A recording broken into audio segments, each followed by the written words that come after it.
Good afternoon or good evening, depending on where you might be. My name is Kevin Michael Grace, and this is the KMG show.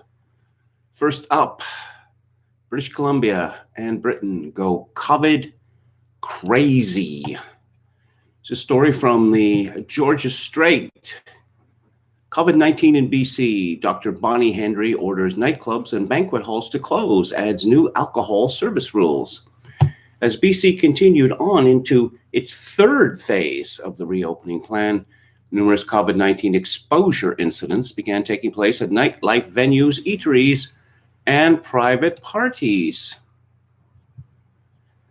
And while BC Public Safety Minister and Solicitor General Mike Farnworth had taken action regarding private parties by enabling officers to ticket health order violators as of August 21st, nightlife venues remained an ongoing issue. Despite Farnsworth measures, private parties remained an ongoing issue, as a recent party in West Vancouver with over 200 guests proved. At today's daily COVID-19 update, that would be yesterday, a BC Provincial Health Officer, Dr. Bonnie Henry, announced new measures that will address those situations. Quote, in many cases, what we are seeing are large numbers of people being exposed inadvertently in those environments, particularly in some of the nightclubs and the bars and some of the parties that we've seen in many cases fueled by use of alcohol, she said.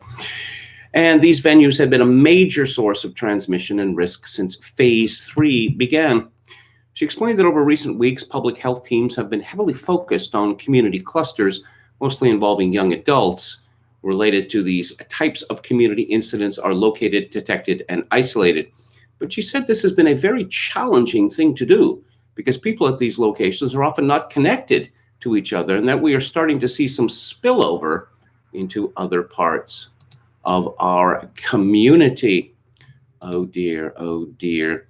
She also added that a lot of public health resources have been taken up with contact tracing for these incidents. She said that most restaurants in particular have been doing a very good job at keeping things under control. These restrictions are meant to take away that late night temptation that people have, where we know that mixing has been going on. Oh, mixing, people meeting each other. Oh, that's very, very, very bad. How was this ever permitted in the first place? And where transmission is happening in these venues across the province. Henry explained that they have a team of people looking at the impacts of measures they have taken, both positive and negative, and that there have been many negative impacts of measures they have previously taken. We want to do the least amount we can by order and make sure that we can support people to do the right things that they need to do for their own individual situation. Henry announced that new amendments to her public health orders for bars, nightclubs, and banquet halls are effective today. As she has previously said that their approach has been an educational one, she reiterated today that issuing orders is always their last resort. Yes, of course it is. However, she said they are imposing new restrictions because both staff and customers are being put at risk. She announced that all nightclubs and all standalone banquet halls are ordered closed until further notice. The BC Banquet Hall Association had previously issued a news release August 20th, stating that facilities were losing thousands of dollars each week in revenue while facing pressure from customers to bend the rules for them. As banquet halls breaking provincial health orders could face fines of up to $25,000 and a jail term, the association said that banquet halls were asking for the province to shut them down. Yes, we love tyranny, don't we? Well, women love tyranny, certainly. And this is a very feminine world that we live in now.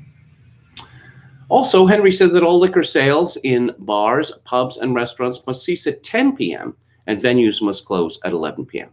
However, she added that the venues can remain open if they are providing a full meal service, though they cannot serve alcohol after this time.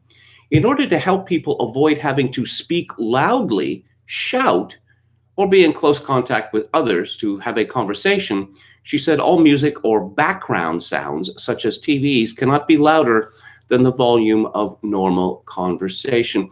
Perhaps Dr. Bonnie Henry can issue all British Columbians with monitors, decibel monitors, and thus they will not be able to speak above a certain volume, at which case some sort of klaxon will sound. So let's have a look at what the actual situation is in British Columbia. And I will remind you that there are 5.1 million people that live in British Columbia. So confirmed deaths, 213. It's a Holocaust. Oh my God. Currently hospitalized, 32. 32 people. Currently admitted to ICU, 12. 12 people in a province of 5.1 million people, which I guess is a sufficient excuse for a Dr. Bonnie Henry to become dictator of the province. It's too much. We get more as this COVID-19 is revealed to be a disease, once again, which is very deadly to very, very old people, and not a threat to people under the age of 50, say, unless they are morbidly obese, diabetes, heart disease, etc., etc., etc. The restrictions seem to be getting greater and greater, despite the fact that studies have proved that people taking train, public transit, they're not at risk from COVID-19. No, in my province of British Columbia, everyone on buses, everyone on rapid transit, everyone on the sea bus between Vancouver and North Vancouver, and everyone on BC ferries must wear masks. Why do women love tyranny? I asked last night on Twitter. And someone called Grey Earl responded to me with some lines from Sylvia Plath. Every woman adores a fascist, the boot in the face, the brute heart of a brute like you. Perhaps that is it. Here's a story from InfoWars.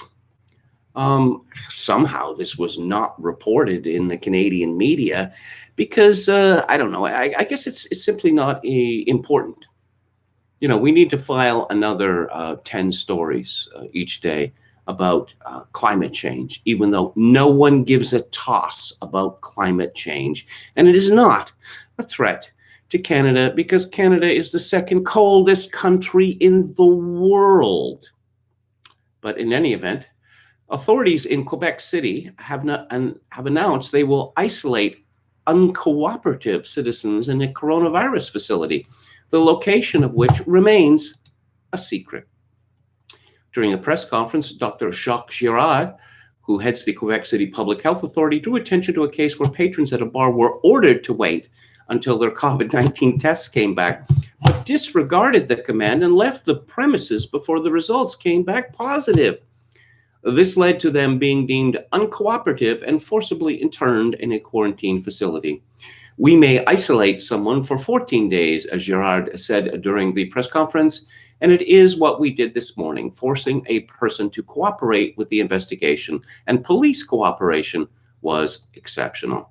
The health official then outlined how the state is also tracking down people for violating their home quarantine and forcibly removing them to the secret facility. Because we have had people isolated at home, and then we saw the person was not at home. So we went to their home and then told them, we are isolating you where we want you to be, said Girard. 6 other Quebec City bars known to have been frequented by, what's this? Clorac regulars, I have no idea what that means, are now being examined by public health officials. It should also be noted that it's not being claimed that anyone is actually sick from the coronavirus, but the state has the power to force a citizen into isolation anyway. As we previously highlighted, the government of New Zealand announced similar measures, saying they will put all new coronavirus infectees and their close family members in quarantine facilities. What have we learned from the coronavirus panic? We have learned that our liberties are an illusion. Regardless of whether they're common law liberties or whether they are codified in documents such as the Bill of Rights or Canada's Charter of Rights, they're worthless, completely worthless. Carl Schmidt would just be delighted to be alive today, because this is the emergency that will go on forever, justifying any restrictions of personal liberty. Another country which has gone completely bonkers is Great Britain. And the antics of Boris Johnson, I could name many other such figures, they just demonstrate that the people that we have decided to be, or have been decided for us to be our leaders, are simply not fit for purpose. They're clowns. Late on Tuesday night, the government announced a raft of new restrictions would be imposed in England from next Monday. Social gatherings of more than 6 people will be illegal in England from Monday, with some exemptions, and a steep rise in coronavirus amid a steep rise in coronavirus cases. Steep rise in coronavirus cases. Deaths, are they stacking up the dead bodies like cordwood? No, they are not. The more we learn about this virus, the more we learn how relatively unvirulent it is. A new legal limit will ban larger groups meeting anywhere socially, indoors or outdoors, number 10 said. But it will not apply to schools, workplaces, or COVID-secure weddings. Boy, that sounds like fun. I want an invite to a COVID-secure wedding. Funerals and organized team sports.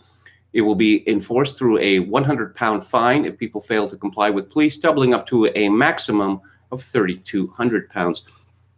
Why are organized sports considered more important than, say, the right of Englishmen to go to pubs or to invite people to their houses? Why would that be the case? Don't imagine the workplace exemption applies to restaurants, pubs, and cafes. According to the BBC, the change applies to gatherings indoors and outdoors, in private homes, public outdoor spaces, and venues such as pubs and restaurants. You know, people consider me to be a gloomy man, a pessimistic fellow. But if you told me last year that governments around the world would forbid people under law to invite people to their homes for parties, I would have said, that's a bit too tinfoil hat for me. But here we are.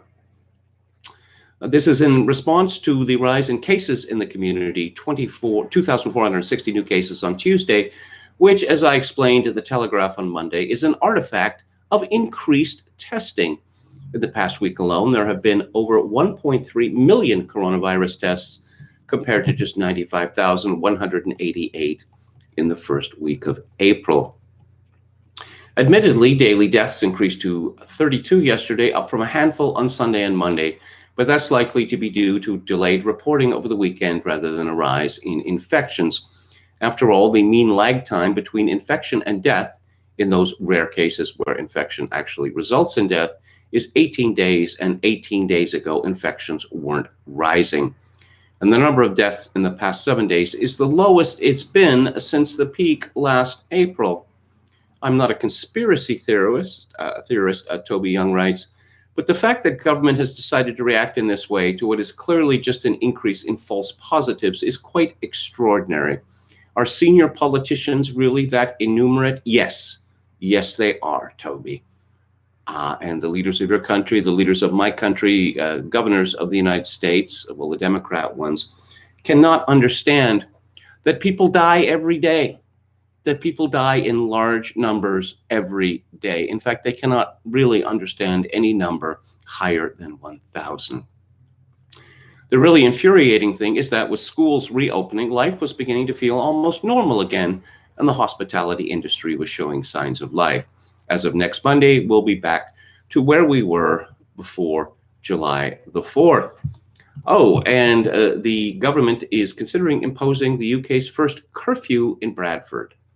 People could be banned from going out after 10 p.m. or 11 p.m. in hotspots under measures to tame rises in infection, which are largely driven by socializing. Boo! What is wrong with you people wanting to be with physical proximity to other people? You should stay home and stare at a screen all day. Order things from Amazon and your media from Apple. That's what normal people do. Normal people do not want to go out and talk to other people. That's just perverse. Let's see. Eminent scientists poo-poo second wave hypothesis, cast doubt on PCR testing data. Lockdown Skeptics is proud to bring a new paper today by 3 distinguished scientists laying bare the government's lunacy. Entitled How Likely is a Second Wave? It's by Paul Kirkham, professor of cell biology and head of respiratory disease research group at Wolverhampton University. Dr. Mike Yeadon, former CSO and VP allergy and respiratory research head with Pfizer Global and co-founder of Ciarco Pharma Limited, and Barry Thomas, one of only a handful of epidemiologists to work with the NHS. Their thesis, in a nutshell, is that the virus has essentially run its course in the UK, as it has in several European countries and the United States and in Canada. The herd immunity threshold is much lower than was originally anticipated, thanks in large part to T-cell cross-immunity, and talk of second wave is for the birds, and the NHS will be more than capable of coping with the influx of COVID patients this winter without canceling elective surgeries or turfing patients out of critical care beds. And any PCR test data apparently contradicting this analysis, like that of the last 3 days, should be taken with a large dose of salt because of the test's tendency to produce false positives as well as cold positives. That is to say, when someone who has had COVID-19 and made a complete recovery test positive. Yes. Oh, SAGE expert claiming epidemic taking off again. Recommended herd immunity in March. Yes. Professor John Edmonds, a member of SAGE, made quite a splash when he appeared on Peston on Monday night and warned that cases were increasing exponentially. Professor Edwards from the Faculty of Epidemiology and Population Health at the London School of Hygiene and Tropical Medicine said that although we are still socially distancing far more than we were before the virus arrived, we have not hit the sweet spot that allows more normal economic activity and simultaneous control of the spread of the virus. When will we hit this sweet spot? I'm beginning to suspect that the answer will be never. Very worrying, right? Well, no, not really. John Edmonds is the same expert who told Channel 4 News back on March the 13th that the most effective strategy for dealing with the epidemic was herd immunity. How about that? Remember herd immunity? Remember that? Toby Young reports an aunt has written to us with some disturbing news about her niece who is at Sedbergh School. Annual fees for boarders, £35,000. I've just spoken to my sister about 4 children, went back to Sedbergh School yesterday, up in the middle of absolutely nowhere on the Yorkshire-Lancashire-Cumbria border, surrounded by hills, and my niece, age 13, had to play a netball match yesterday in a mask. To my mind, this is nothing short of criminal. What the actual? Alison Pearson writes in the Telegraph, I despair, I really do. The powers of the wretched corona beast are waning fast. It has burnt through the dry grass, mainly those who would have died anyway in the next few months, and now it is infecting younger age groups but not harming them, says a scientist friend. Admissions are only a fraction of the level compared to peak of the pandemic, despite warnings of a second wave rolling across Europe. COVID has gone from our wards, has been for weeks, reports the head nurse at one of the UK's largest hospitals. I can't understand what the government are going on about. Boy, are they going on.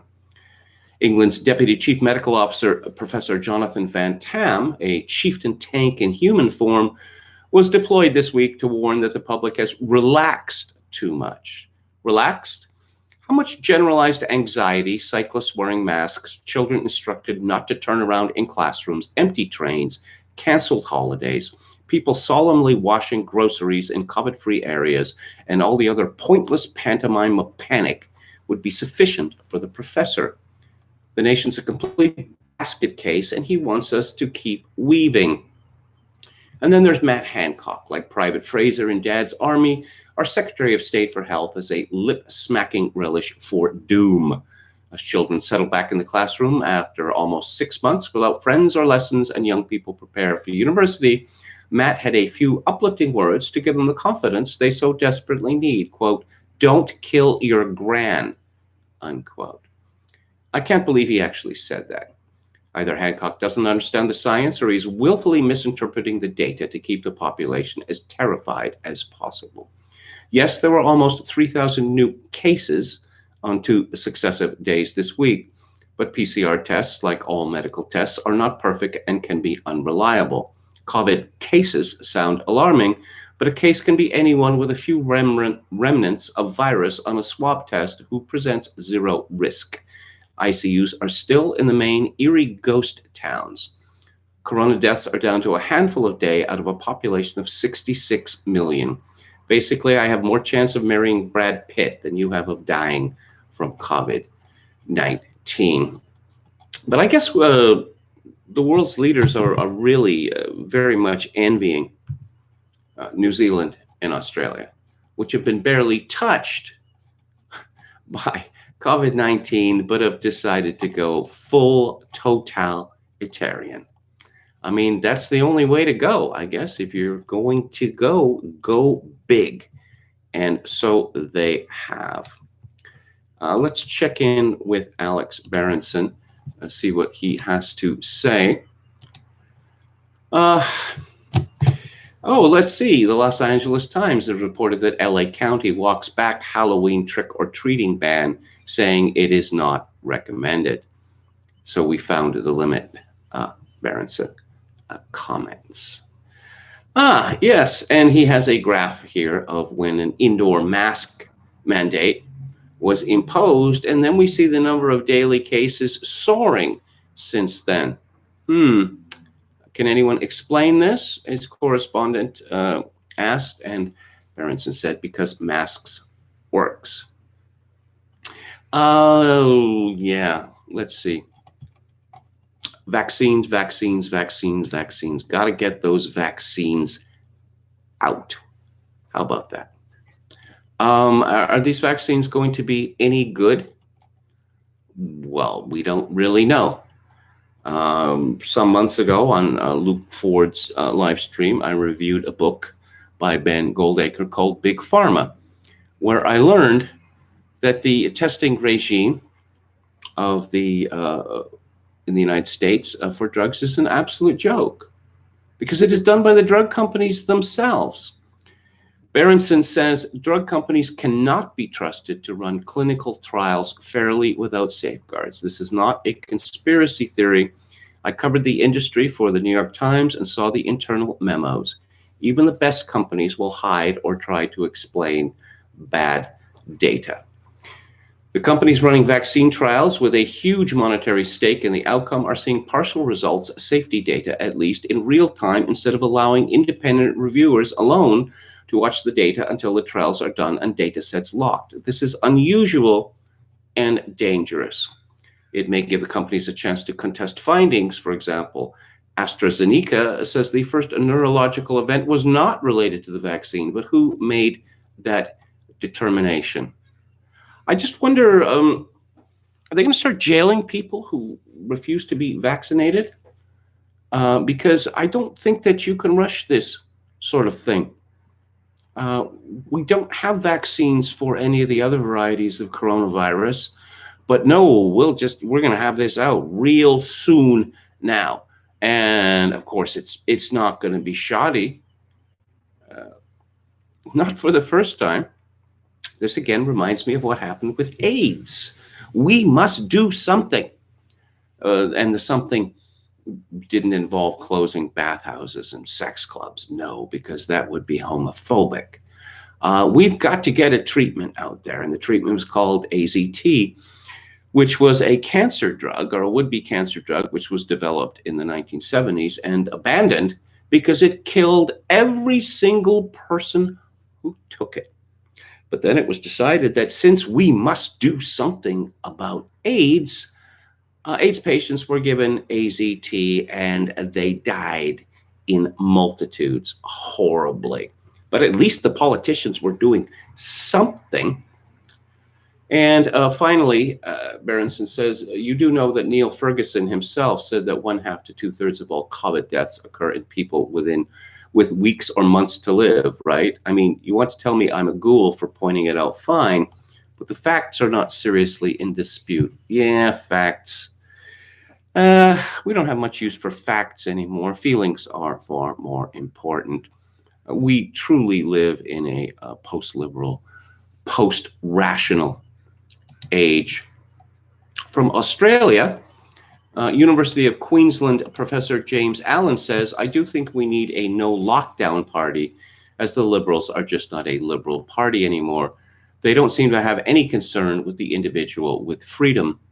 Professor Allen, who is the Garrick Professor in Law at the university, said Prime Minister Scott Morrison is running the only country in the world that doesn't let its own citizens leave the country, not counting Cuba and North Korea. So he is in no position to preach about the premiers, he told Sky News host Alan Jones. Jones said the professor should start the no lockdown party. I'd vote for a no lockdown party. I mean, that's pretty simple. That this madness has to end. Let's just keep crushing the economy. Oh, but we'll just keep borrowing more and more money. Oh, as we transition to a green economy, and make sure that BIPOCs get special treatment in hiring. Yeah, it's all going to work out fine, isn't it? It's been obvious for a long time that our politicians really have they don't think of the future. If they can leave office without being burned by something, that's fine with them. If everything falls to pieces afterwards, it's not their fault.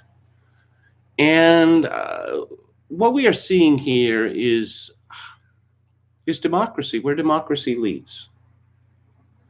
That people are elected, I don't know, largely because they're seen as non-threatening, or that women find them cute, or that they roll up their sleeves, or maybe wear cute socks and grow a beard.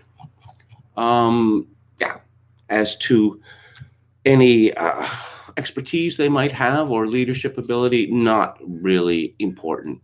Boris Johnson has been like a chicken with its head cut off for months, but I suppose it would be too embarrassing for the Conservatives to oust him, because they went through a very protracted period where it was quite evident that Theresa May was completely unfit for purpose. And they just decided that, okay, what's the worst that can happen? Well, what's the worst that could happen was that Parliament was exposed as a sham, an absolute sham. And one might think that the elite might care about that, but they do not. And in fact, in my country, Canada, Parliament, we can just do Zoom. Oh, I see. There's no need for people to actually show up. Then what good are they? Why do we need them? I mean, I keep reading that something like 2/3 or 3/4 of civil servants they're not in the office. And so the obvious question is, why do we need them? Why don't we just fire all of these people? Let's see. Jim Smith says, about 10 years ago, Lawrence Auster began calling Britain the Dead Isle. How right he was. Hello to Jogakin666. Hello to Professor Jonathan Paul. Jogakin666 says, arbitrary, capricious, and absurd regulations. Yes, Walrus Law Libertarian, the ultimate Karen has been found. Respectable commenting name says, I see BC has put the same woman in charge of public health as the ones in charge of public education in America 20 years ago. John S. sounds good today. New USB cable? No, I have not got a USB cable because of where I live. Anything that is not in the immediate vicinity is a long way away and difficult to get to. So I think it's going to have to wait till the weekend. De Boreas says 90% of the world population had COVID-19 early fall last year. Yeah, we don't really know. And as I predicted, going back to March, that all the authorities, they're going to be patting themselves on the back. Because if we hadn't scared everyone to death, smashed the economy, erased society, and simply terminated civil liberties, 10 gazillion people would have died. Of course, there's no way to prove it one way or the other. William Hicks says, how come no stories on plumbers catching COVID-19? Not a single one. Had the plumbers out to my house a couple of months ago, no masks, they could care less. Those guys deal with germs like nobody. Justin Proto says, gulags and internal passports. When do we get Politburos? Yeah, we do have them. They're called health authorities. And I just, again, it just beggars the imagination that Andrew Cuomo has not been removed from office by an angry mob holding torches and pitchforks, because he's directly responsible for the death of thousands of New Yorkers by deliberately inserting infected COVID patients into old age homes. Oh, but he's the love gov, dishing it 24/7. Bob Paxton says, Antifa gets a pass for group gatherings. Imagine my shock.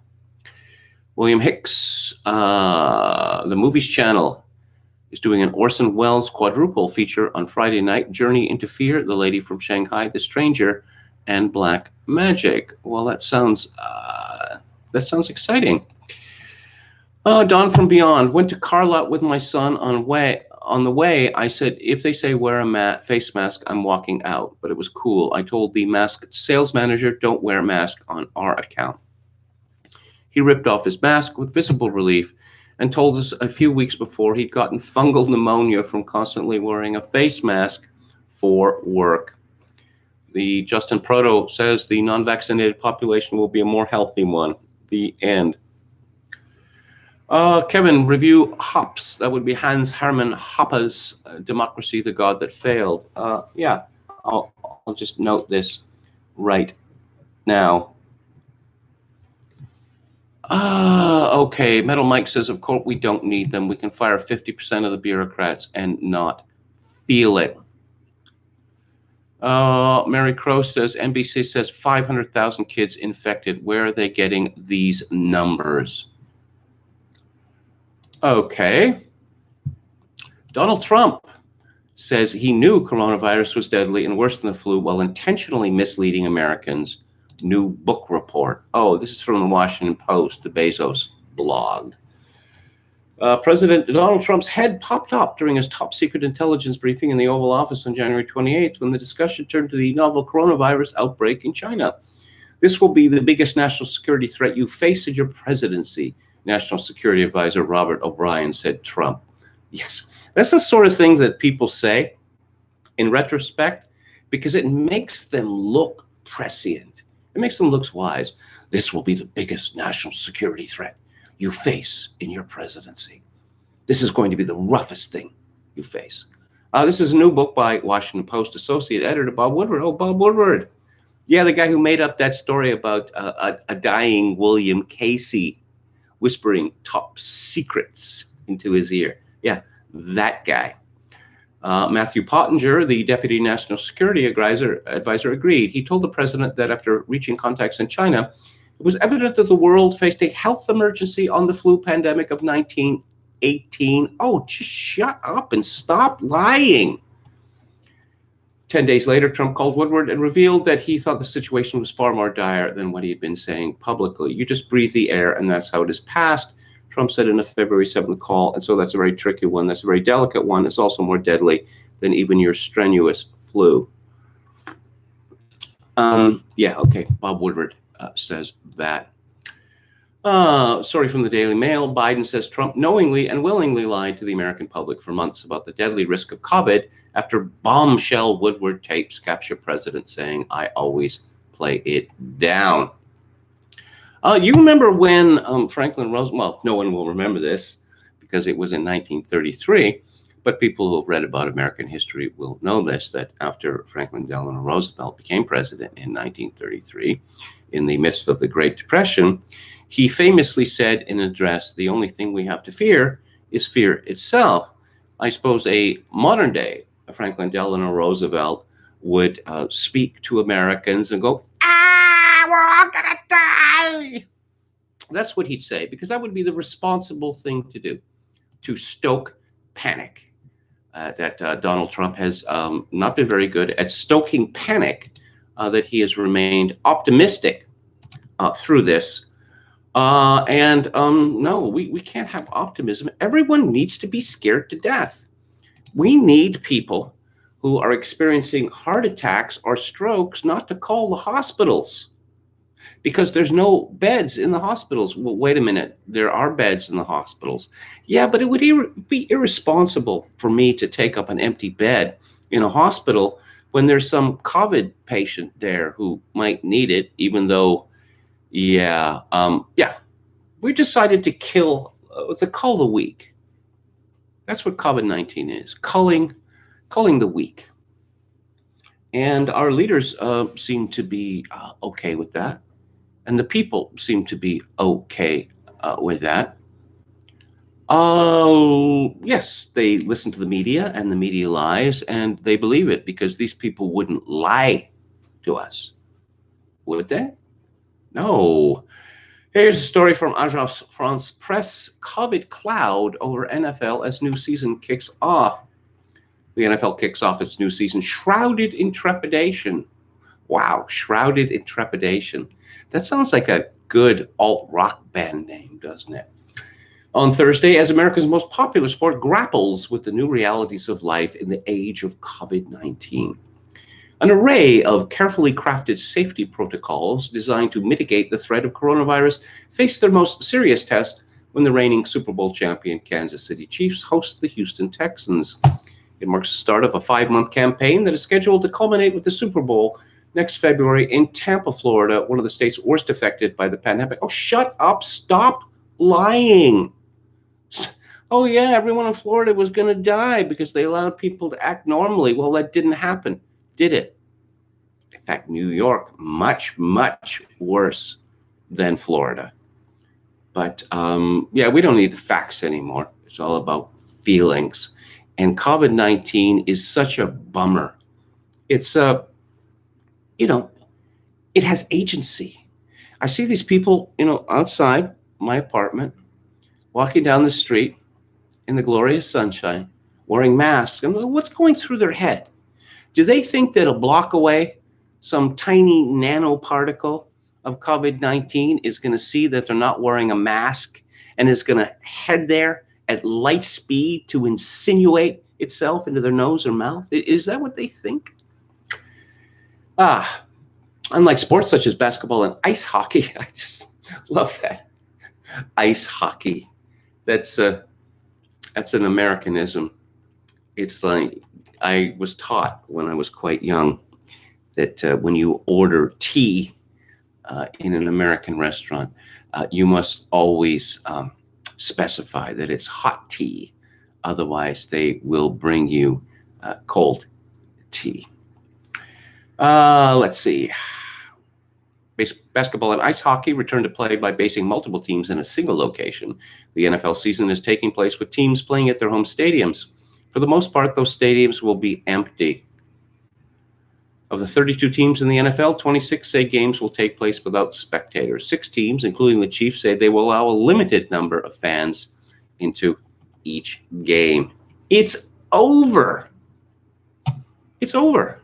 But no, we're just going to continue the madness because I guess nobody wants to be the first to say that the emperor is naked. There's so much invested in panic that we can't have. We can't have the truth, because that would be embarrassing for so many people. Let's move on to show business, specifically the Oscars.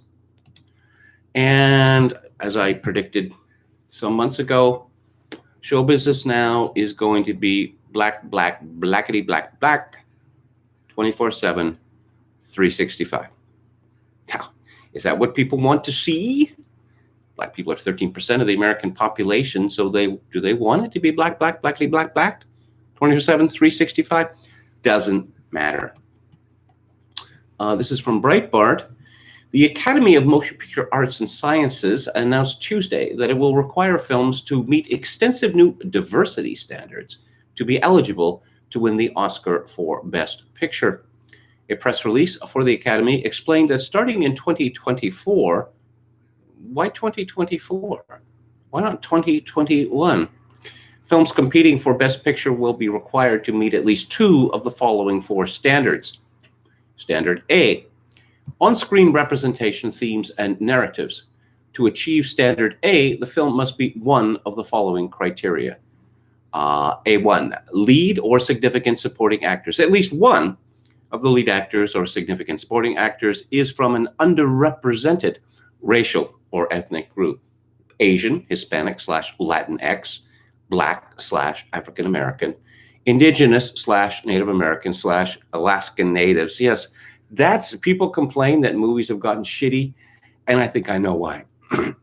There's not enough Alaskan Natives on the screen. Middle Eastern / North African, Native Hawaiian or other Pacific Islander, other underrepresented race or ethnicity. A2, general ensemble cast. At least 30% of all actors in secondary or more minor roles are from at least two of the following underrepresented groups. Women, racial or ethnic group, alphabet people, people with cognitive or physical disabilities, or who are deaf or hard of hearing. How would you know that they're hard of hearing? Because they say so. What? Can you repeat that? Yeah, got a little problem with my ears. Yeah, book that guy. A3, main storyline, a subject matter. The main storyline's theme or narrative of the film is centered on an underrepresented group or groups, women, racial or ethnic group, alphabet people, people with cognitive or physical disabilities, or who are deaf or hard of hearing. What's that you say? Standard B, creative leadership and project team. To achieve Standard B, the film must meet one of the criteria below. Creative leadership and department heads. At least two of the following creative leadership positions and department heads: casting director, cinematographer, composer, costume designer, director, editor, hairstylist, makeup artist, producer, production designer, set decorator, sound, visual effects supervisor, writer are from the following underrepresented groups: women, racial or ethnic group, alphabet people, and once again, my favorite, people with cognitive or physical disabilities, or who are deaf or hard of hearing. What's that, Sonny? At least one of those positions must belong to the following underrepresented racial or ethnic group: Asian, Hispanic / Latinx, Black / African American, Indigenous / Native American, Alaskan Native, Middle Eastern / North African, Native Hawaiian or other Pacific Islander, other underrepresented race or ethnicity. Other key roles: at least 6 other crew, team, and technical positions, excluding production assistants. Why? Are from an underrepresented racial or ethnic group. These positions include, but are not limited to, first assistant director, gaffer, script supervisor, etc. Overall crew composition: at least 30% of the film's crew is from the following underrepresented groups, and we know what those groups are, and my favorite, those who are deaf or hard of hearing. Standard C, industry access and opportunities. To achieve Standard C, the film must meet both criteria below. The film's distribution or financing company has paid apprenticeships or internships that are from the following underrepresented groups and satisfy the criteria below, and the list. The major studios distributors are required to have substantive, ongoing paid apprenticeships, internships, inclusive of underrepresented groups, must also include racial or ethnic groups in most of the following departments. Including production development, physical production, post-production, music, visual effects, acquisitions, business affairs, distribution, marketing, and publicity. Training opportunities and skills development, and representation in marketing, publicity, and distribution. For 2022 and 2023, films competing for Best Picture will have to submit a confidential Academy Inclusion Standards form, but will not yet be required to meet those standards. The aperture must widen to reflect our diverse global population in both the creation of motion pictures and in the audiences who connect with them. Academy President David Rubin and Academy CEO Don Hudson were quoted as saying. Deadline commented approvingly that the new diversity standards were a key sea change for an organization that had resisted imposing specific movie-making rules on the industry, and that the requirements could not come at a more opportune time in light of worldwide movements for equality in all walks of life. In 2016, the Academy adopted new changes to its membership in response to the Oscars So White campaign that began in 2015 and alleged that too many white people were winning awards thanks to the overwhelmingly white voting membership. White people are often mocked for being overserious, pretentious, liking things that are arty, the whole swipple stuff white people like.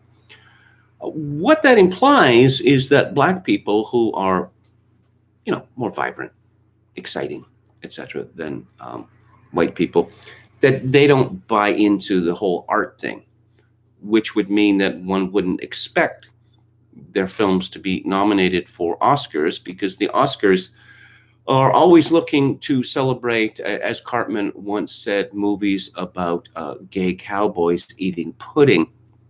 Or what was that movie about sensitive young Black teenage homosexuals that nobody saw that won the Best Picture award a few years ago?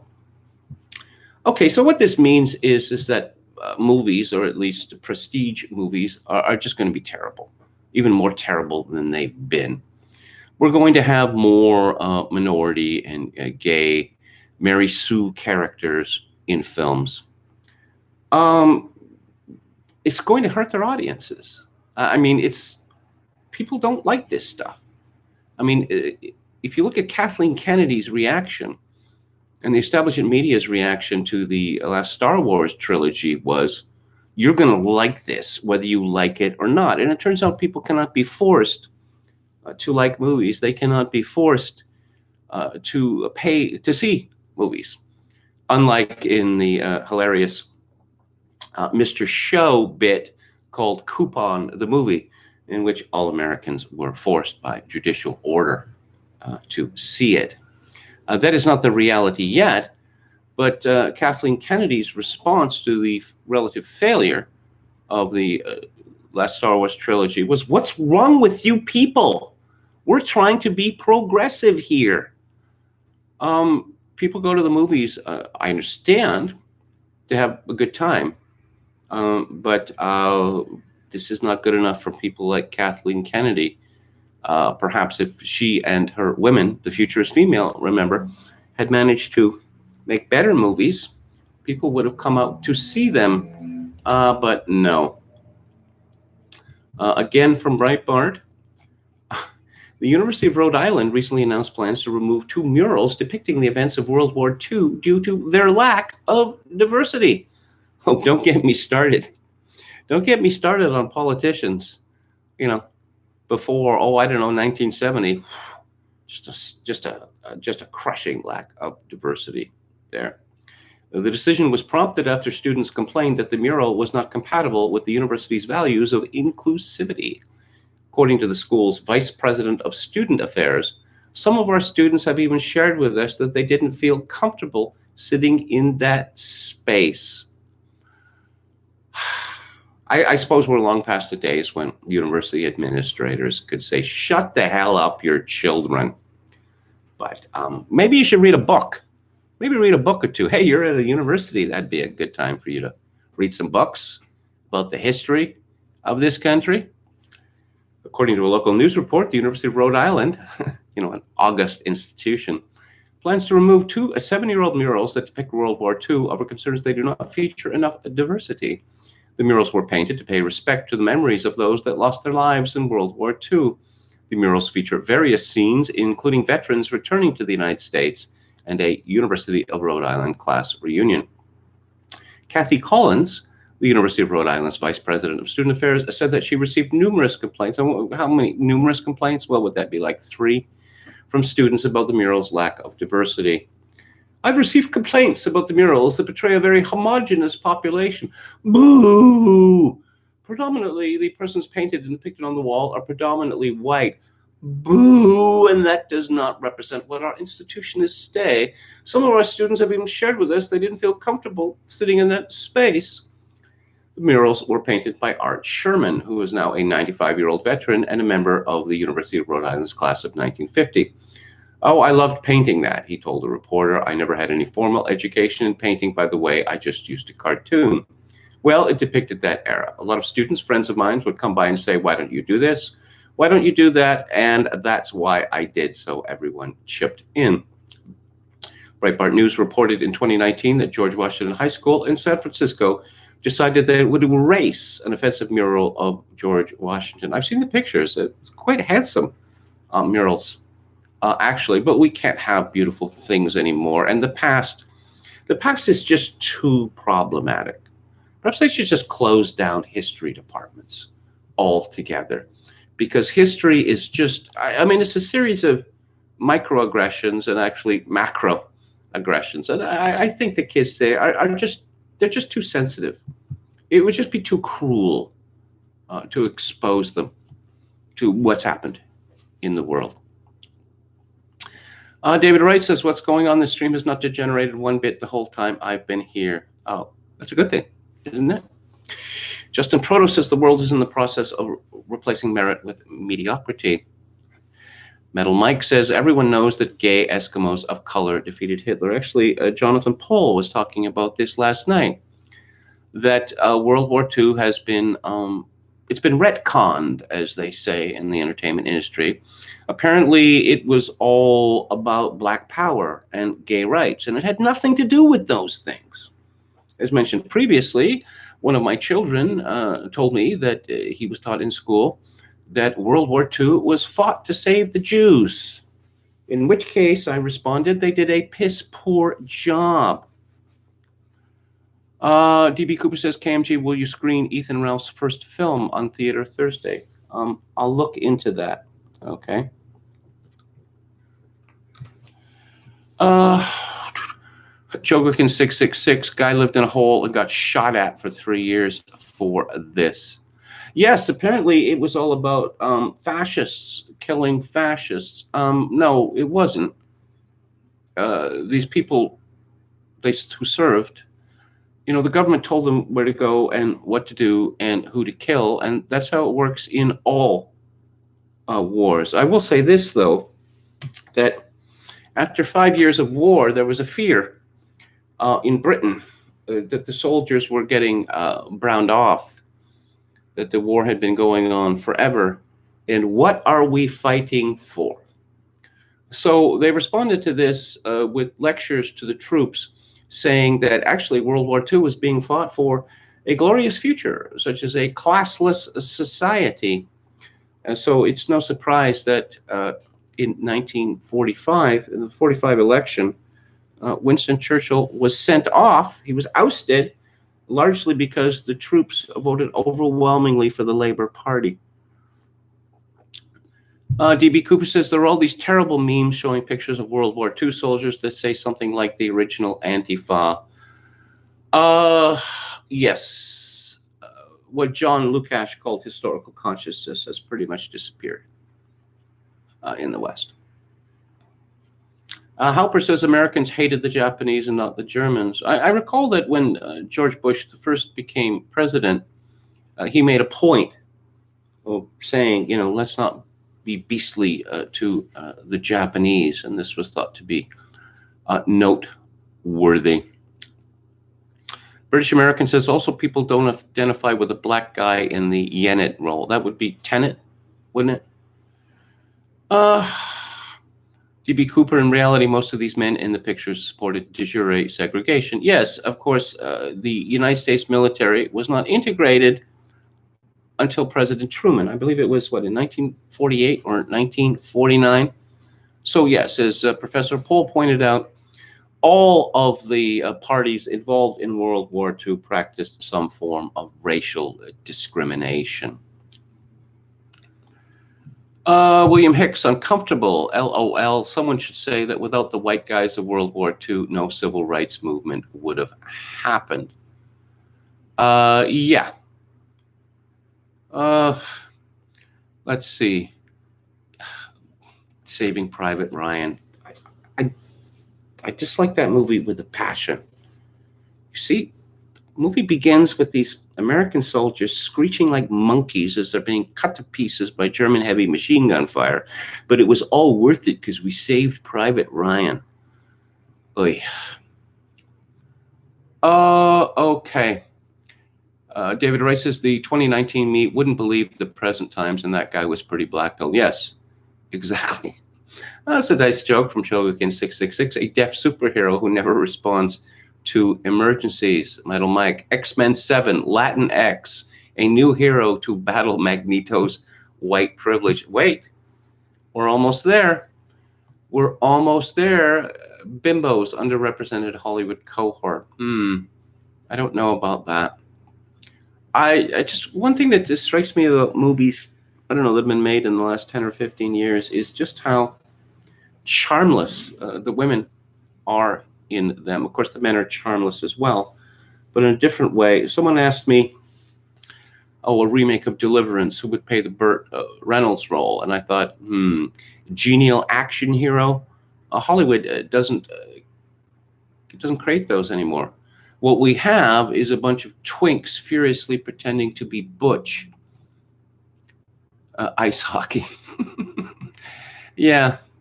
Okay. The Emperor is naked except for the mask. That's from Glib Medley. That's a good one. There is street hockey, field hockey. Come on, Kevin. Just because you Canucks only play one kind of hockey and drink only one kind of tea, no reason to lash out. Field hockey. Yeah, I guess it does exist. That's a British thing, isn't it? Holly hockey sticks, that sort of thing. So let's hear from Dan Rather, who was disgraced some years ago, but keeps opening his pie hole because apparently he's a some sort of figure of great eminence. Former CBS News anchor Dan Rather, who left the network for airing a false story about George W. Bush's military service during the 2004 election, doubled down Tuesday on his support for a story in The Atlantic, claiming President Donald Trump disparaged the troops. The Atlantic cited 4 anonymous sources who claimed that Trump called American soldiers who died in World War I losers and suckers in 2018, and also claimed he skipped a visit to a military cemetery because he did not want to get his hair wet in the rain. They don't have umbrellas in France? These claims have been disputed on the record by well over a dozen sources, including former National Security Advisor John Bolton, who has become a strident critic of the president. On Sunday, the U.S. Ambassador to France and former Deputy White House Chief of Staff Zach Fuentes both denied the story was true. Rather, hosting a show on Radio Andy on Sirius XM 102, devoted a segment to the Atlantic story, asking callers to react to the story. He asked several whether they believed the allegations were true. Rather, and several callers said that while they could not know for certain, they believed the article's allegations because of other things the president had said. Whether he said it or not, it is believable, Rather said. This is the level to which journalism has sunk. What about the president said terrible things about Senator John McCain? He later asked a caller who said that the real suckers and losers were those who believed the media uncritically. John McCain, Senator McNasty, why don't we talk about all those times he tried to ingratiate himself with the media while he was running for president by boasting about how many gooks he killed? Yeah, that's the word that he used. Why don't we talk about the Keating Five? Why don't we talk about how he dumped his wife to marry the heiress, Anheuser-Busch heiress in Phoenix? Why don't we talk about his flying record? How many planes did this fellow lose? How many planes did he lose because of stunting? Say, why wasn't this guy cashiered in the early 1960s? Why don't we ask those questions about John McCain? So the American Civil Liberties Union. I don't know. used to be a serious organization, didn't it? I can't say that. What they were famous for defending these Nazis marching through Skokie, Illinois, which is a town, a suburb of Chicago, I believe, with a very high Jewish population. This is it's provocation. It's incitement, actually. And I really don't think that that sort of thing should be legal. But now ACLU official slams Transylvania University for accepting provocateur in training Nicholas Sandman, the MAGA hat-wearing Covington Catholic high school teen at center of March for Life controversy. Well, there's no controversy anymore because these Catholic students were minding their business when they were harassed, first by crazy black nationalists and then by an Indian who was banging a drum in Nick Sandman's face. Let's see, Samuel Crankshaw, an ACLU communications associate, and I'm seeing this guy's face, and I just can't help laughing. This is quite possibly the gayest face I have ever seen in my life. If you wanted to explain, say in an illustrated dictionary, gay physiognomy, just run a picture of Samuel Crankshaw.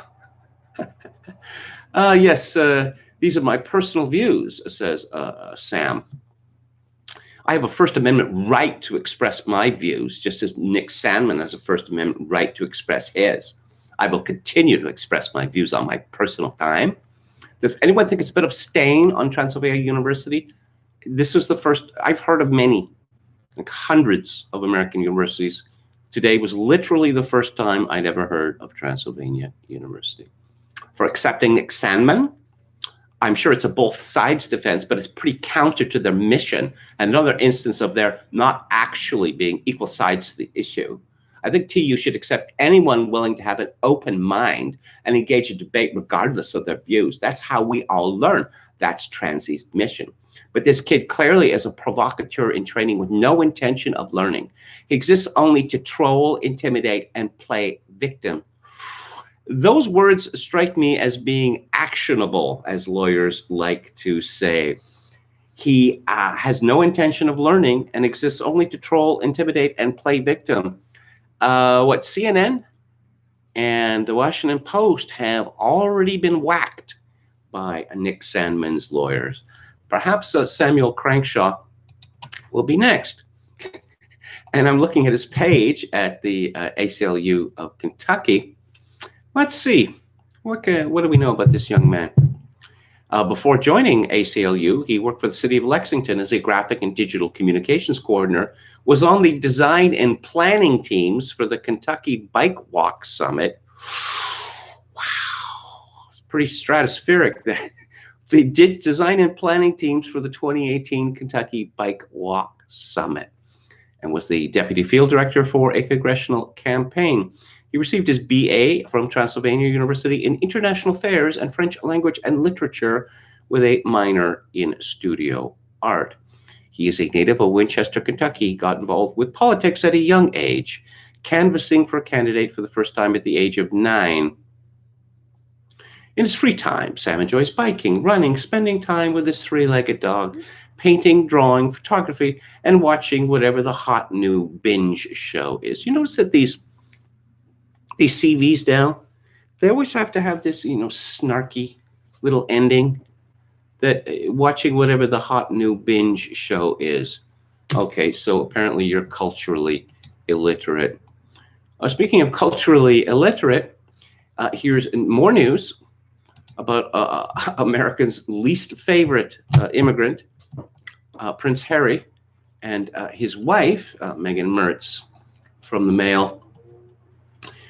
Prince Harry and Meghan Markle have laid out a strict set of demands for anyone wanting to book them as guest speakers, including an upfront fee agreement and details of all sponsors. According to the virtual event request form, event organizers must let the Duke and Duchess dictate who introduces or moderates any discussion with them if they want to invite the couple to their event. The 4-page document comes from the Harry Walker Agency, a New York-based speaking agency that has clients including former presidents Barack Obama and Bill Clinton, as well as Oprah Winfrey. The choice of introducer and moderator will be at the final discretion of the speaker. The fee needs to be paid directly from the contracting organization's account, stressing that details must be given of sponsors even if they are not directly involved with the speaker's presentation. The form asks, if you were to lose one or more of the above sponsors, would your organization still be able to move forward with this event? And in case of technological failure, event bookers must detail the connection format, whether using a video conferencing tool or satellite, and what contingency plans are in place if there are connectivity issues. Prince Harry, 35, and Meghan, 39, could earn as much as $1 million for a speech through HWA. No, stop lying. Who is going to pay $1 million for Harry and Meghan Mertz to appear virtually? I mean, I'll say it again. How is it that Prince Harry and Meghan Mertz live in a, $15 million home, and their video streams are consistently lower quality than mine? How is that possible? It just, it beggars credibility. Okay, let's go back to the chat here, see what's happening there. Women definitely underrepresented. Yes, one sees few women in movies. Oh, well, what about all the action movies? Well, isn't they got that Scarlett Johansson in them, in the Marvel movies, right? She's pretty. What? And don't forget Rose Tico. Just America came down with Rose Tico fever after that Star Wars movie came out. She's, I don't know, chubby people, are they underrepresented? Because she's chubby and Vietnamese and a woman. Wow, a threefer. Glib Medley says, I watched True Detective season 1, holds up pretty well. That season 1 of True Detective gave me an absolute horror of the state of Louisiana, because it just looks like, you know, that show made it look like the worst place on earth. Neil Terry says, what's up with the Meghan Mertz thing? I missed the origin of that. I'm just making fun of her name. I'm not sure that I remember her actual surname. If you ever seen I Love Lucy or heard about it, their next door neighbors were Fred and Ethel Mertz. And Ethel Mertz is a pretty unpleasant sounding name. William Hicks says the video quality tonight is very good so far. Don't push your luck, Kevin. Okay. Neil Terry, decent women, looking women that aren't complete, etc., are definitely underrepresented in Hollywood. I doubt we'll see an improvement. The Bayou looked cursed, said Glib Medley. Indeed it did.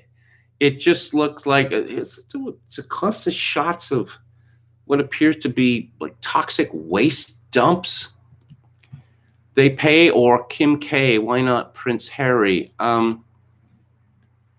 He's not. He doesn't get into scandals. I mean, you know, the whole thing with the Kardashians is, I don't know, they're always dating black criminals and the like, or marrying a crazy black man. I'll get to that shortly. Hope Lynn sues, Hope Lynn, that would be Lynn Wood, sues Mr. Gayface, says Chogokin 666. Hikma Warrior says flowers symbolize opening up to life, as if flower only exists in order to reproduce. Beauty and generation meet. Note to self, do not watch the hot new shows, says Bob Paxson. Chat has been unusually witty tonight. Well, yes. Bob Paxson, KMG, speaking gay with flowers in the background, gold. Okay. So, what do we have next? Oh, the coup. Let's talk more about the coup. And I have to say that, you know, just going to Twitter, if you think that I'm making this stuff up, just go on Twitter. Now, these people are talking about it. Maybe they won't do anything about it. But this idea of an actual coup against Donald Trump, it's become mainstream. This is from Revolver. Meet Norm Eisen, legal hatchet man and central operative in the color revolution against President Trump. In our report on Never Trump, State Department official George Kent, Revolver News first drew attention to the ominous similarities between the strategies and tactics the United States government employs in so-called color revolutions and the coordinated efforts of government bureaucrats, NGOs, and the media to oust President Trump. Our recent follow-up to this initial report is focused specifically on a shadowy George Soros-linked group called the Transition Integrity Project, which convened war games exercises suggesting the likelihood of a contested election scenario and of ensuing chaos should President Trump refuse to leave office. We further showed how these contested election scenarios we are hearing so much about play perfectly into the color revolution framework sketched out in Revolver News' first installment in the Color Revolution series. So this one features on a man called Norm Eisen as the man who implemented the David Brock blueprint for suing the president into paralysis and his allies into bankruptcy, who helped mainstream and amplify the Russia hoax, who drafted 10 articles of impeachment for the Democrats a full month before President Trump ever called the Ukraine president in 2018, who personally served as special counsel litigating the Ukraine impeachment, who created a template for internet censorship of world leaders and a handbook for mass mobilizing racial justice protesters to overturn democratic election results, there is perhaps no man alive with a more decorated resume for plots against President Trump. Indeed, the story of Norm Eisen, a key architect of nearly every attempt to delegitimize, impeach, censor, sue, and remove the democratically elected 45th president of the United States, is a tale that winds through nearly every facet of the color revolution playbook. There is no purer embodiment of Revolver's thesis that the very same regime change professionals who run color revolutions on behalf of the US government in order to undermine or overthrow alleged authoritarian governments overseas are running the very same playbook to overturn Trump's 2016 victory and to preempt a repeat in 2020. To put it simply, what you see is not just the same color revolution playbook run against Trump, but the same people using it against Trump who have employed it in a professional capacity against targets overseas. Same people, same playbook. In Norm Eisen's case, the same people, same playbook refrain takes an arrestingly literal turn when one realizes that Norm Eisen wrote a classic color revolution regime change manual and conveniently titled it The Playbook. Yes, the full title is The Democracy Playbook, Preventing and Reversing Democratic Backsliding. You see, as you must have noticed this, that since 2016, since Brexit and Trump's election, the elite, the globalists, the neoliberals have evolved a new definition of democracy. And democracy is when our guy or gal wins. If our gal or guy loses, that is not democracy, because there's some, super secret codicils to democracy, which means that only the supposed good guys and gals get to win. Viktor Orban, that's not democracy. Trump, not democracy. Just what exactly is President Obama's former White House ethics czar? Yes, Norm Eisen was Obama's ethics czar. Can we stop with this czar thing? Who was the first czar in America? Why would Americans want czars? Why would somebody want to be considered a czar? Of course, when I hear someone is such and such czar in the United States, inevitably I'm reminded of Nicholas II, the last czar of Russia. He seemed a decent man, but he was just completely incompetent and tone deaf. Let's see. Oh, yes, he's this fellow Eisen is a friend of Obama since Harvard Law School and recently partook in war games to simulate overturning a Trump electoral victory. Why is he writing a detailed playbook on how to use a color revolution to overthrow governments? The story of Norm Eisen only gets more fascinating, outrageous, and indispensable to understanding the planned chaos unfolding before our eyes, leading up to what will perhaps be the most chaotic election in our nation's recent history. Before we can fully appreciate the significance of Norm Eisen's Color Revolution Manual, we must contextualize this important book in relation to its place in color revolution literature. As a bit of a refresher to the reader, it's important to emphasize that when we use the term color revolution, we do not mean any general type of revolution. Indeed, one of the chief advantages of the color revolution framework we advance is it offers a specific and concrete heuristic by which to understand the operations against Trump beyond the accurate but more vague term coup. Unlike the overt, blunt method of full-scale military invasion, as was the case in the Iraq War, a color revolution employs the following strategies and tactics. A color revolution in this context refers to a specific type of coordinated attack that the United States government has been known to deploy against foreign regimes, particularly in Eastern Europe, deemed to be authoritarian and hostile to American interests. Rather than using a direct military intervention to effect regime change as in Iraq, color revolutions attack a foreign regime by contesting its electoral legitimacy, organizing mass protests and acts of civil disobedience, and leveraging media contacts to ensure favorable coverage to their agenda in the Western press. This combination of tactics used in so-called color revolutions did not come from nowhere. Before Norm Eisen came Gene Sharp, originator and godfather of the color revolution model that's been a staple of U.S. government operations externally and now internally for decades. Before Norm Eisen's playbook, there was Gene Sharp's classic From Dictatorship to Democracy, which might justly be described as the Bible of the color revolution. Such is the power of the strategies laid out by Sharp that a Lithuanian defense minister once said of Sharp's preceding book, "I would rather have this book than the nuclear bomb." Let's see. Gene Sharp, the Machiavelli of nonviolence, has been fairly described as the most influential political figure you've never heard of. Sharp, who passed away in 2018, was a beloved yet mysterious intellectual giant of nonviolent protest movements, the father of the whole field of the study of strategic nonviolent action. Over his career, he wrote more than 20 books about nonviolent action and social movements. His how-to pamphlet on nonviolent revolution, From Dictatorship to Democracy, has been translated into over 30 languages and is cited by protest movements around the world. In the US, his ideas are widely promoted through activist training programs and by scholars of nonviolence, and have been used by nearly every major protest movement in the last 40 years. For these contributions, Sharp has been praised by progressive heavyweights like Howard Zinn and Noam Chomsky, nominated for the Nobel Peace Prize 4 times, compared to Gandhi, and cast as a lonely prophet of peace, champion of the downtrodden, and friend of the left. Yes, the underdog. Oh, we all root for the underdog, do we? You know who the original underdog was? The first underdog? The first underdog was Lucifer.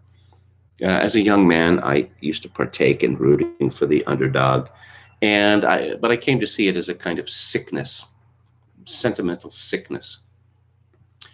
Let's see. In the mid-1960s, Thomas Schelling, a Nobel Prize-winning nuclear theorist, recruited 29-year-old Sharp to join the Center for International Affairs at Harvard, bastion of the high Cold War defense, intelligence, and security establishment. Leading the so-called CIA at Harvard were Henry Kissinger, future NSA advisor McGeorge Bundy, and future CIA chief Robert Bowie.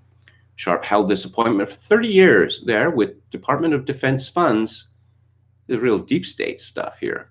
He developed his core theory of nonviolent action, a method of warfare capable of collapsing states through theatrical social movements designed to dissolve the common will that buttresses governments, all without firing any shots.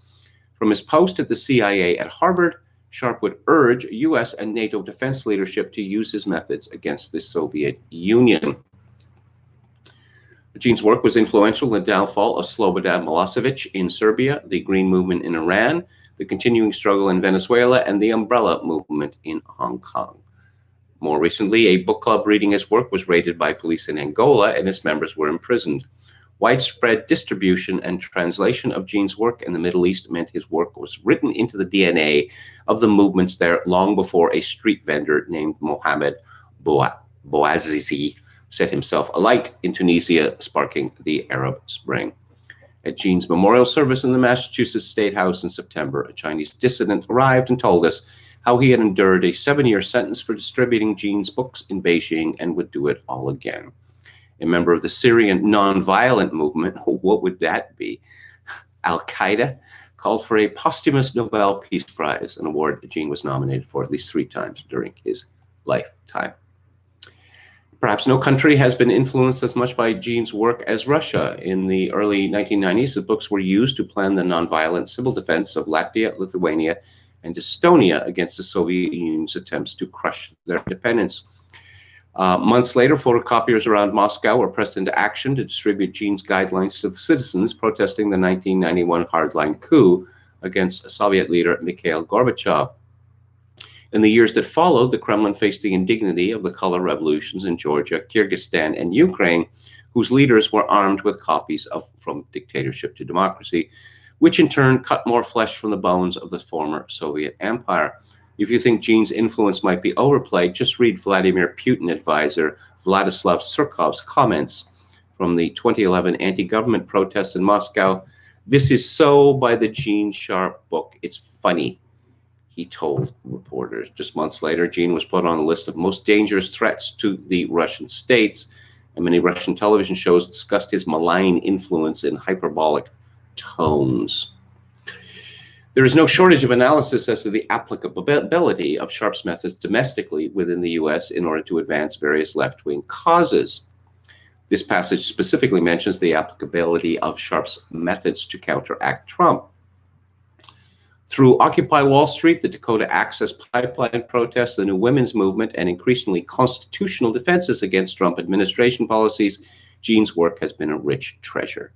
Now, as democratic freedoms once taken for granted in liberal democracies are under threat, Jean may yet find his greatest recognition in the country of his birth.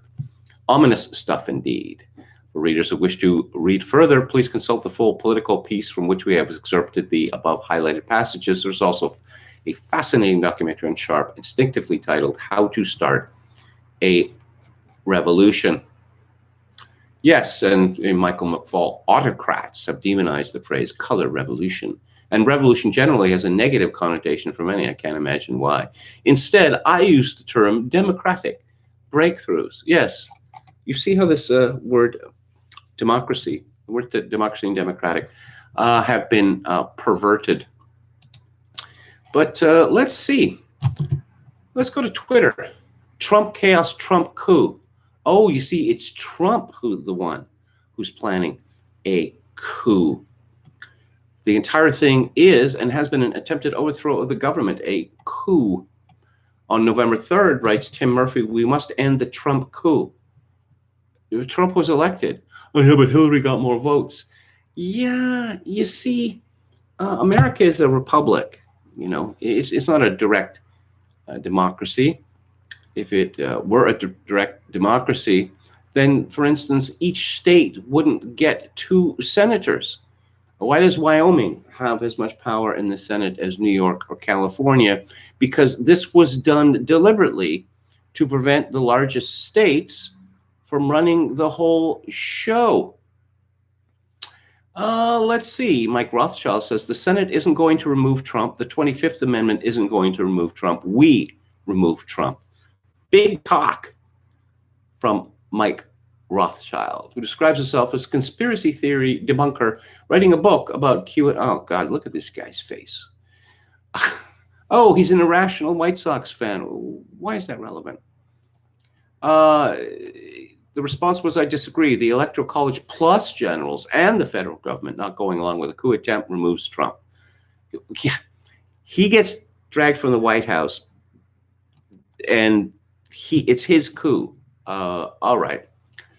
Trump is systematically violating your civil rights. He's criminalizing your last line of defense against Trump coup of the government. He's the president. He was elected president.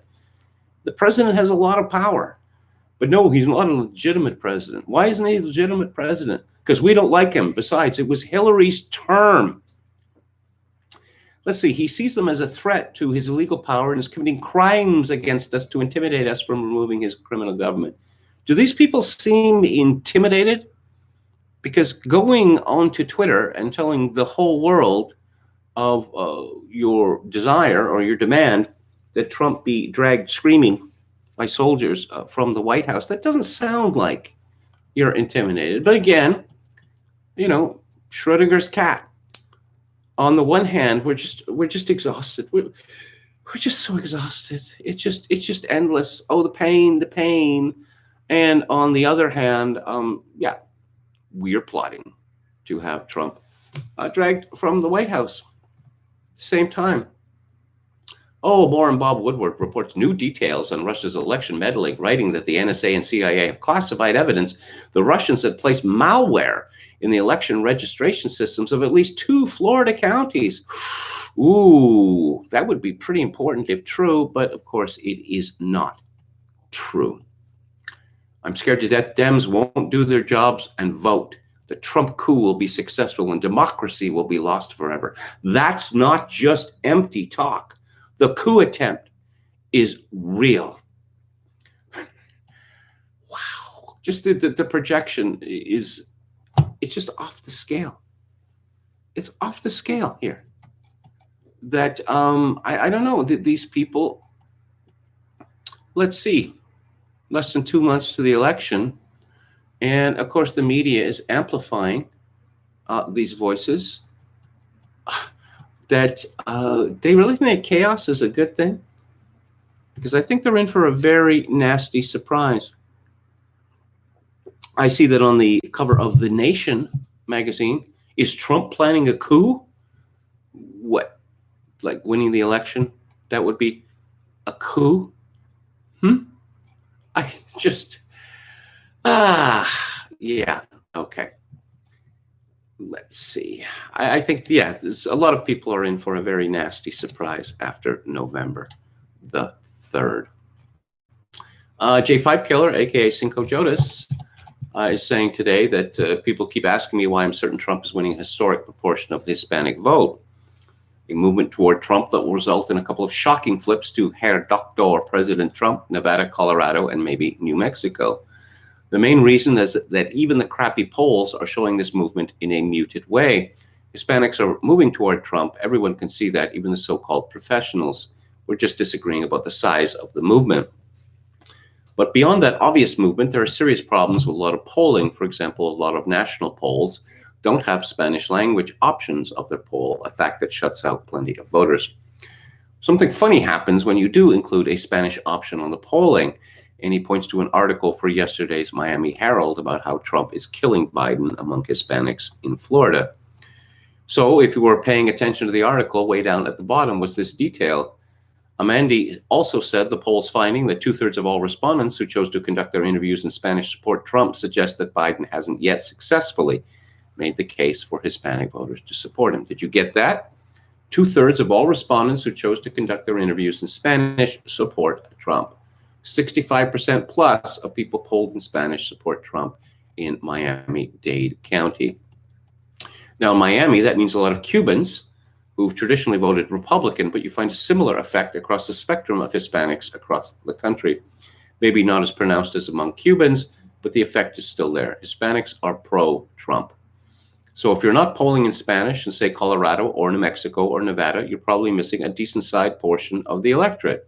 You're just going to assume the few English-speaking Hispanics who polled are representative of all of them. Hispanics like their swaggering caudillos, and Trump is the swaggeringest of the caudillos now on offer. Hence, Trump is going to win big thanks to a hidden Hispanic vote for reals. Well, we shall see. They like the big man, and Trump is unquestionably a big man. Let's talk about America's long nightmare. America's long Kardashian nightmare. It's coming to an end. It is coming to an end next year, early next year. Let's see, this is from OK Magazine. The Kardashians fired by E over money. Greedy Kris Jenner wanted at least $40 million per season. Kim Kardashian announced the shocking news that season 20 would be their last. Keeping Up the Kardashians will come to an end after season 20 in 2021, but not because the family is ready to walk away.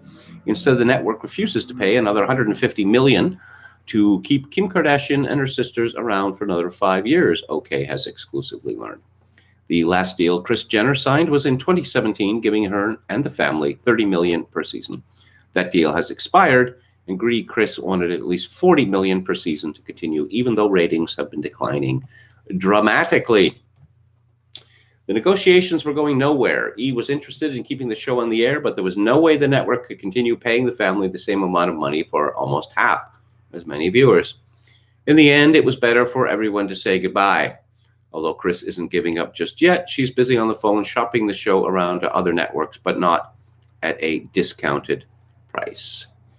Expect to see lots of statements from the family saying goodbye and wishing everyone well, but according to our source, they are livid. The Kardashians have built a billion-dollar empire from this reality show. Ultimately, insiders wonder, will the money keep rolling in now that their show is ending? E has been a bloodbath recently with the sudden ending of E! News after 29 years on the air, their disastrous new Pop of the Morning show, and In the Room, a celebrity interview series hosted by Jason Kennedy. Oh dear, oh dear. Let's see. According to the Mail, Kanye West's very public breakdown, declining ratings, key family members refusing to film, and the backlash over that fight, where the Kardashians have pulled the plug after 14 years of keeping with them. Kim Kardashian broke the news to heartbroken fans in a lengthy Instagram statement on Tuesday. The TV star, 39, explained it was time to say goodbye. That doesn't happen. That just doesn't happen. It was time to say goodbye. Why would it be time to say goodbye for worthless Kim Kardashian and her worthless sisters and everyone else in that worthless family? We get paid for being idiots. We have no talent, but no, it's time to say goodbye. It's not like, Larry David leaving Seinfeld. He wanted to do other things. There is nothing else that the Kardashians can do. They don't sing, they don't dance, they don't act, they don't tell jokes. Why are they on TV? Let's see. What is it? And there's a picture of these worthless women. And, including one of the young ones who's supposed to be worth $1 billion, who is worth nowhere near $1 billion. Let's see, 4.8 million tuned into the season 4 finale. It is no secret that viewership has dropped in recent years, and fewer than 900,000 live viewers on average tuned into the 18th and most recent series of the program. With the Kardashian family now arguably bigger than the show, it can also be called into question whether it's justifiable to keep paying them millions of dollars per season to keep the show going. The family has also been hit by personal struggles, as Kim's husband, Kanye West, 43, suffered a very public breakdown, and Kim reportedly refused to reference Kanye's episode on the show. Kim's concern for her family, yes, you show your concern for your family by humiliating them in public before millions of people. Kourtney also featured heavily on the show before she decided to take a step backward to focus on motherhood last series, which sparked a physical fight between herself and Kim. Yeah, a real fight. Yeah, and not faked at all. The brawl was widely panned by fans who said they were portraying negative behavior on their program. Negative behavior in the Kardashians? Unthinkable. Which may also have been a consideration for when pulling the plug on the show. And there's a picture of Kanye West wearing a vest, a Kevlar vest that says security, crying in public. But of course, Kanye West is still meeting with important people, and he is still committing sacrilege. Let's see. According to the New York Post, Kanye West talks Kushner friendship, meeting with Biden, Sanders in interview. Rapper turned politician Kanye West got candid with Nick Cannon about his interactions and lack thereof, in some cases, with political figures from Senator Bernie Sanders to White House senior advisor and President Trump's son-in-law, Jared Kushner. Speaking to Nick Cannon on his YouTube podcast, the billionaire rapper discussed his views and his relationships with Democrats and Republicans. West brought up his meeting with Kushner when discussing situations that had previously made him feel understood. After Cannon brought up how some critics felt that West was a puppet of the Trump re-election effort by meeting with Kushner, West explained why the meeting occurred.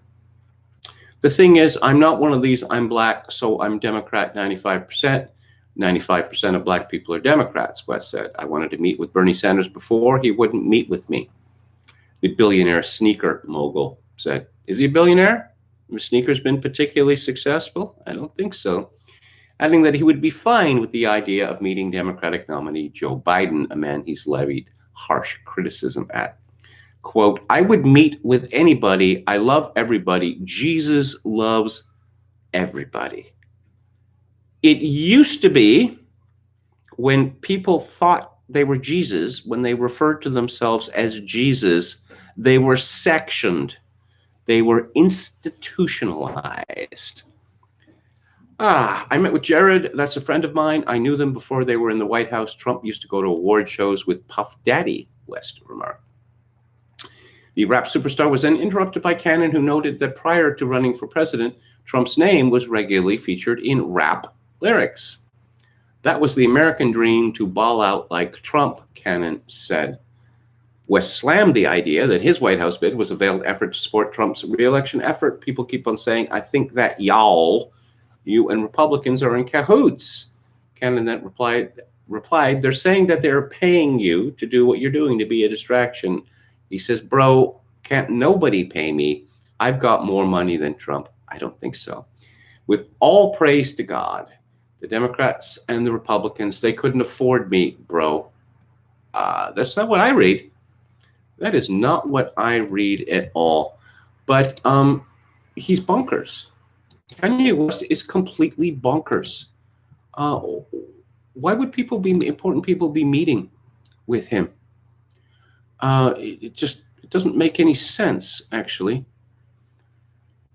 Deborah says if California doesn't turn red now, it will never happen. I don't see that happening. The elections are fixed in California, just as they're fixed in Oregon and Washington. There are no polls. There are no polling places in Oregon. It's all mail-in votes, or as I like to say, we bring the fraud to you. Brandon Smith says California drilling deeper to pump out groundwater to water crops to feed more and more people has taken its toll. That's a very interesting story. That, we're running out of water in California. Maybe you shouldn't be giving heavily discounted water to people who are growing rice in California. Why would you grow rice in California? It's absolutely insane.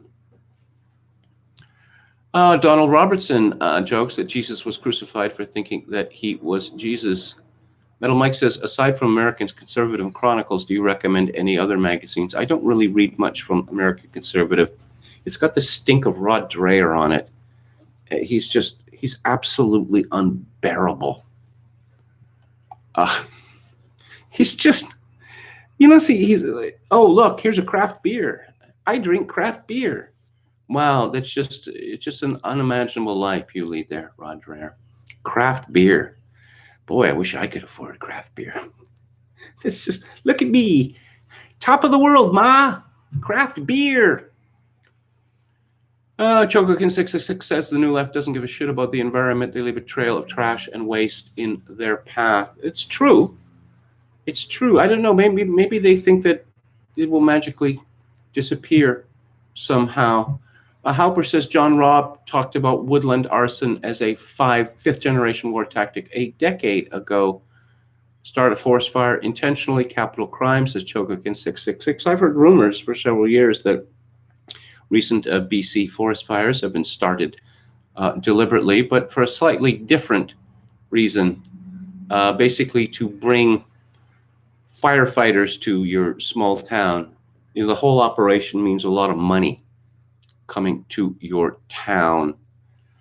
Neil Terry says, I'm 100 miles from the nearest fire, but the sky looks like Mordor. The smoke is choking and there are ashes everywhere. Late summer, autumn on the West Coast kind of sucks now. It was exceedingly cloudy or smoky here, just outside Vancouver yesterday.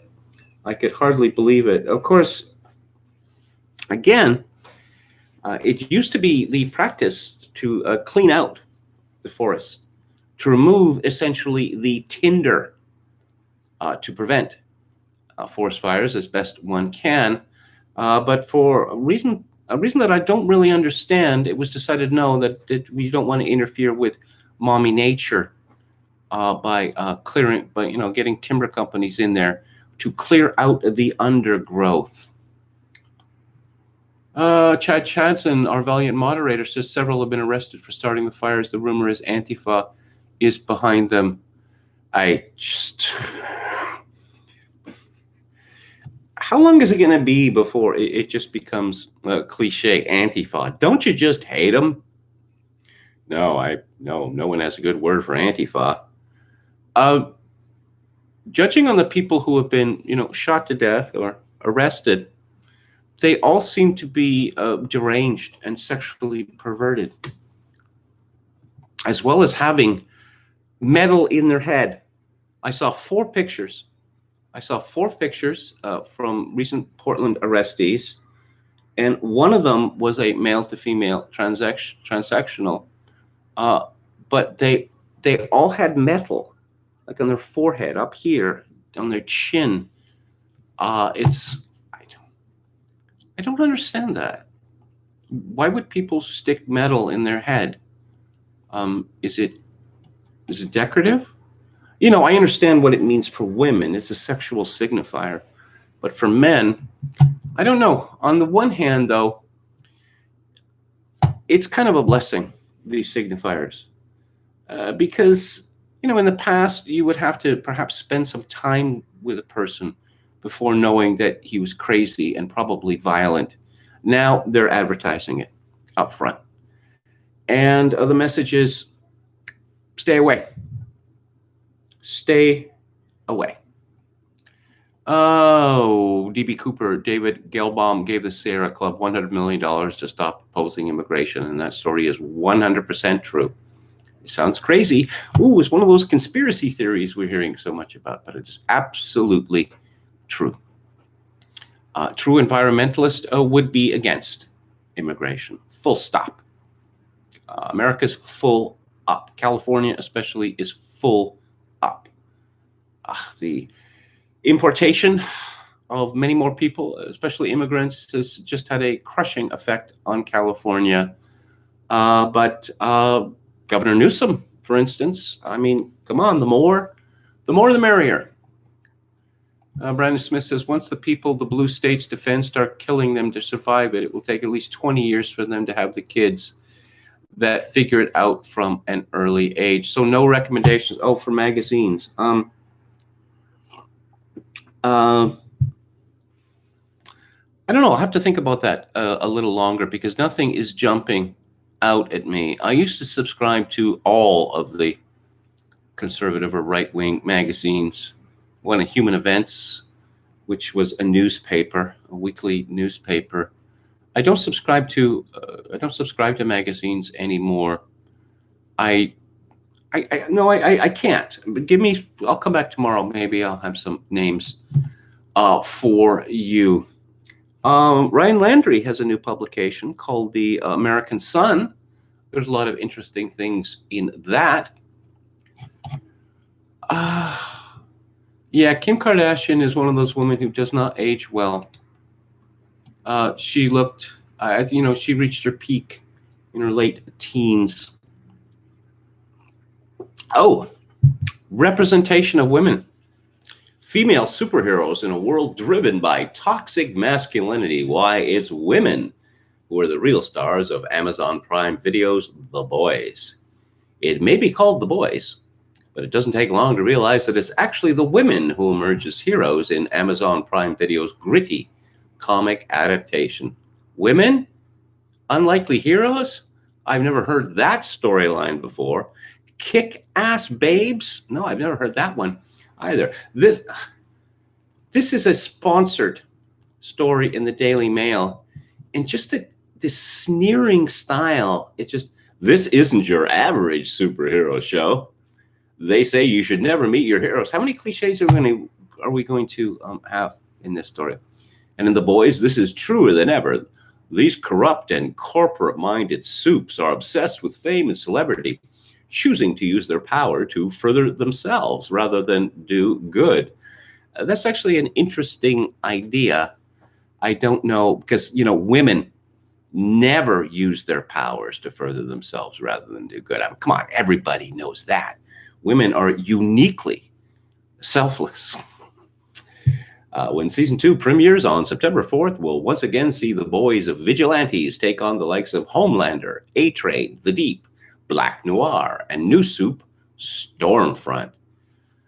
And there is an illustration here of, Starlight, who appears to be possessed by a demon. Ooh. As one of the members of the boys, Kamiko appears to be a ruthless, violent killer, but she's also searching for family, truth, and self-expression. Queen Maeve is a powerful superhero, but she's becoming disillusioned and cynical as she's surrounded by self-obsessed supes. The male superheroes in the boys include A-Train, who is the fastest man in the world and isn't afraid to revel in his own greatness. There's a very picture of Queen Maeve here, looking very sad. Rather like that sad Muslim woman who is the Prime Minister of New Zealand. So, how about some Canadian stories? My country is quickly slipping into absolute madness. Just a refusal to look reality in the eye, or perhaps even to understand that such a thing as reality actually exists. Canada needs a world-class climate law. This is from Policy Options, which is a deep state publication, which is paid for by governments. Someone called Julia Kroom. Let's see, she is an experienced litigator who joined Eco-Justice in 2016. She's the lead author of the 2020 report, A New Canadian Climate Accountability Act. Once again, global warming, it's not a threat to Canada because we're the second coldest country in the world. 2 degrees increase Celsius temperature average. Do you know how much money that would save Canada? You know, how much less fuel would need to be consumed? You know, a longer growing season, fewer people getting ill. Actually, you know, fewer people breaking their legs or smacking their heads or slipping on ice and the like. It's just a complete state of unreality, because these Canadian politicians and the people who write about politics, they pretend that Canada is in the same position as, I don't know, El Salvador or Ghana. We are way, way up, 49th parallel, above it, right? Very, very close. In fact, Canada includes, you know, the Arctic, you know, frozen wilderness. But never mind that. According to Julia Kroon, to become a true global leader, the soft power. Yeah, we want people to, you know, think about Canada all the time. Boy, that Canada sure is a true global leader, not like America now. Much has been made of the dissonance between how Canada styles itself as a moral leader. Who cares on the global stage and what it actually does here at home? Nowhere is that more jarring than in the fight against climate change. Yes, carbon, humankind's eternal enemy. Humankind has always hated carbon. But now we have the opportunity to show carbon what's what. To take carbon outside and tune it up. To the outside world, it may appear Canada has its climate act together. Dignitaries applauded the Canadian delegation's role in getting the Paris Agreement over the finish line in 2015. Prime Minister Justin Trudeau, aka Princess Rockstar, marched in student-led climate strikes and rubbed elbows with climate change activist Greta Thunberg. And last fall, the federal Liberals, campaigning on promises to take bold climate action, managed to hold on to enough seats to form a minority government.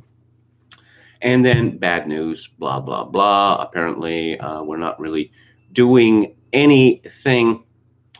Yes, and what this woman is advocating is a climate accountability law. Canada needs to move away from flimsy promises and solidify our commitments to placing climate targets in law. Climate accountability legislation has worked in other countries, and it can help Canada meet its targets. Well, The first rule of Parliament is no Parliament can bind another Parliament. Nevertheless, we have this stupid fixed terms law in Canada now, which is completely against the spirit of parliamentary democracy, which, it definitely has its flaws, but it is more agile than a presidential system. That a political crisis can be met with, replacing the government without having to wait, for an election. Or you call an election and then, people are out. But no, let's chisel this in stone. There is, another aspect of this. It's insane is that whatever Canada does is going to have no effect on the rest of the world. How about you get China and India on board, and then you get useless models which are crammed full of corrupt data. And of course, on the topic, spend yourself rich, we have this from Aaron Wary of CBC News. Various observers and unnamed officials spent last week worrying aloud about how large a deficit the Liberal government might be preparing to run. And then the new leader of the Conservative Party more or less disavowed any interest in balancing the budget. Economic growth is as important as spending, Aaron O'Toole told the Globe and Mail, adding that his goal would be to see the budget balanced over a decade or so. In other words, never going to happen. The Conservative leader in 2020 sounds like Justin Trudeau did in 2015 when the rookie Liberal leader looked with Canadian political orthodoxy and said that a government led by him would run a series of annual deficits to fund new spending. Take it as another sign of how completely the pandemic has upended the world. Yeah, let's really smash the economy and pay people not to work. Why didn't someone think of that one before? But it could also suggest that this conversation now needs to focus. Conversation, where's the conversation? These people are going to do whatever the hell they want. There's not a conversation. It needs to focus as much on what a government spends borrowed money on as it does how much borrowed money it plans to spend. Yes, when how much matters less than why. The Liberals might not want to be tied down by a fiscal anchor right now. You see, Justin Trudeau's government is going to, it's going to put Canada in an impossible position financially. And I guess the only question is whether it's all going to come crashing down while he is prime minister or after he leaves.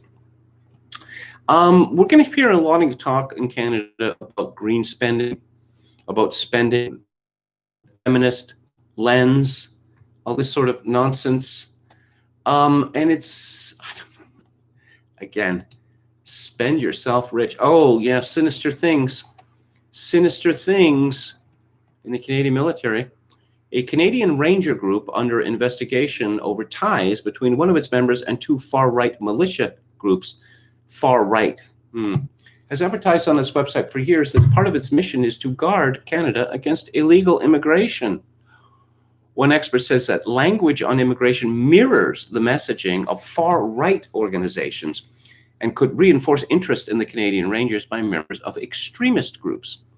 Minutes after CBC News conducted an interview with Lieutenant General Wayne Eyre, commander of the Canadian Army, that reference to watching for illegal immigrants disappeared from the four Canadian Ranger Patrol Group's website. If that is being seen as a message that attracts that ideology, yes, absolutely, we will address it, Eyre said. He takes the issue of far-right activists in the military seriously and plans to do something about it. I'm concerned because the threat we are facing, the threat from these organizations that espouse a belief, a vile ideology of hate, it's continually evolving in society. So, to sum up, this phrase illegal immigration, I suppose it hurts feels. You're supposed to call them the undocumented, actually. Illegal immigration and doing something about illegal immigration. Well, everyone knows that, Justin Trudeau announced that Canada was open to the world. Oh, yeah. COVID-19. Canada has admitted more than 5 million people since COVID-19 began. The 4th Canadian Ranger Patrol Group is under investigation by the Department of National Defence after CBC News revealed that a member of the group, Eric Meghan, also has been a member of 2 far-right militia-style groups, the 3 Percenters and the Soldiers of Odin. Yes, they're going to trot out the Soldiers of Odin group, which, is apparently a big threat to Canada. Like, what do they have, like 20 members or something like that? In the U.S., heavily armed members of far-right militia groups have been turning up at demonstrations against police violence.